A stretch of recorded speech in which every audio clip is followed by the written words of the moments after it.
Hi అండి. పక్కా పల్లెటూరు స్టైల్లో పచ్చి మామిడికాయ ఇంకా రొయ్యలు కలిపి ఎలా కర్రీ చేసుకోవాలో చూపించబోతున్నాను. దీనికోసం నేను ఒక పుల్లగా ఉండే ఒక చిన్న మామిడికాయని తీసుకుని చిన్న ముక్కల కింద కట్ చేసుకున్నానండి. దాంతోపాటు ఒక 5 నుంచి 6 పచ్చిమిర్చిని కూడా కట్ చేసి దీంట్లో యాడ్ చేసుకున్నాను. ఈ రెండు కూడా బరకగా మిక్సీ పట్టుకోవాలండి. ఇలా మిక్సీ పట్టుకున్న తర్వాత ఒక ప్యాన్లో 3 to 4 table spoons of oil add చేసుకోవాలి.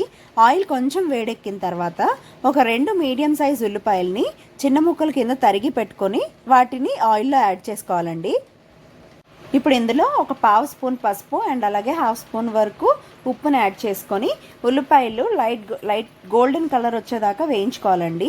ఉల్లిపాయలు కొంచెం వేగిన తర్వాత ఇందులో ఒక 1/2 టేబుల్ స్పూన్ అల్లం వెల్లుల్లి పేస్ట్ యాడ్ చేసుకోవాలి. దీంట్లో అల్లం వెల్లుల్లి పేస్ట్ ఎక్కువ పట్టదండి, అందుకే ఒక 1/2 టేబుల్ స్పూన్ యాడ్ చేసుకొని కలుపుకుంటే సరిపోతుంది.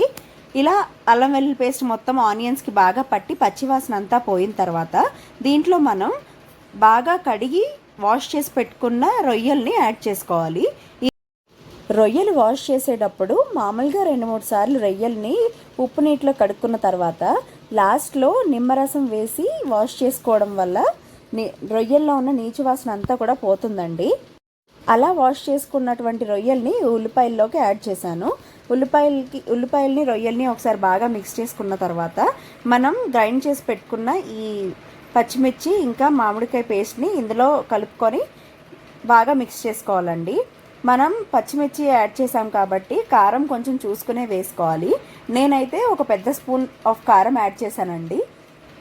కారం యాడ్ చేసిన తర్వాత ఒకసారి రొయ్యల్ని బాగా మిక్స్ చేసి దీంట్లోనే మనం గ్రేవీకి సరిపడట్టు ఒక 1/2 గ్లాస్ వరకు వాటర్ యాడ్ చేసుకుంటే సరిపోతుంది. 1/2 గ్లాస్ వరకు వాటర్ యాడ్ చేసుకొని రొయ్యల్ని ఉడికించుకోవాలండి. అంతే, ఎంతో టేస్టీగా ఉండే రొయ్యల కర్రీ రెడీ.